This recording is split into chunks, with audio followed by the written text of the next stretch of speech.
Well, hi, Amber. Thanks for sharing the snow. I really appreciated that because I love snow, absolutely love it.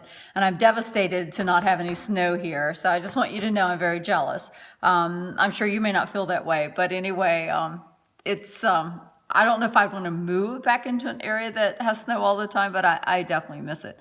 So I loved your idea of the whole thing with accountability. I thought that was a good topic.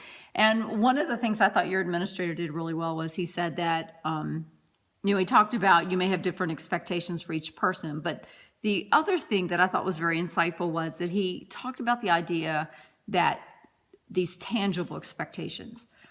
And I think what happens is sometimes when we think of accountability, we think of it as very nebulous. We think of it as very hard to be able to dissect and to hold someone accountable. But it's actually very easy to hold someone accountable.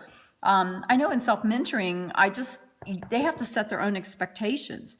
What is the expectation that you are going to achieve during this semester, during the school year?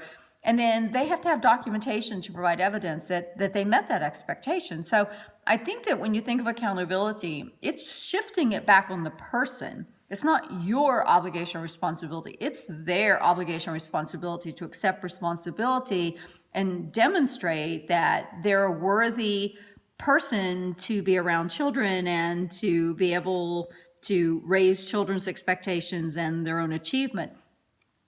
A research article one time I read that talked about that if you raise the self-efficacy of a teacher, you raise the self-efficacy of the students in that classroom. So when you think about that, it's so important to set those high expectations for teachers.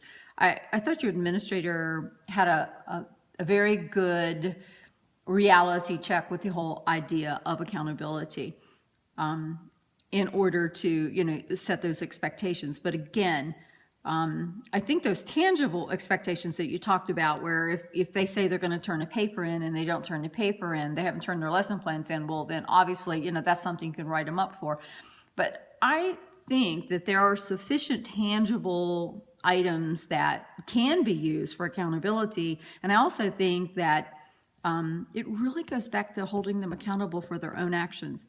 They have to prove that they've met their expectations or their goals. But anyway, thanks for sharing, and thanks for sharing the snow. I love that. It was like I was instantly jealous. So I hope things are going well for you. And I look forward to some more videos. Take care.